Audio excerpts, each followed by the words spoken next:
अगर इस स्पीड से तुम्हारी चुंडी झाड़ी ना जी तो तुम एक दिन चंदवा हो जाइहा। साला चुंडी झड़ते कुछ लगते वो इलाज करवाए पे काम नहीं करे इसका। अरे मोला घरेलू नुस्खा फिर अपना पर ही लगा थे फिर चुंडी झड़ते जैसे साला है आया बस में चंदवा मत हो जहाँ रे महू है पूरा झड़ के देखते अनु आता रे आना रे।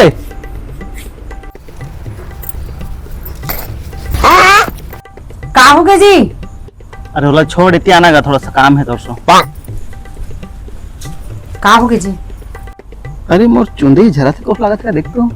मैं तो कत्ता दिन के जाना था जी झराट तेला, लेकिन मैं कहत नहीं रहे अतके तार तुम्हारी चुंडी झरात रही ना जी।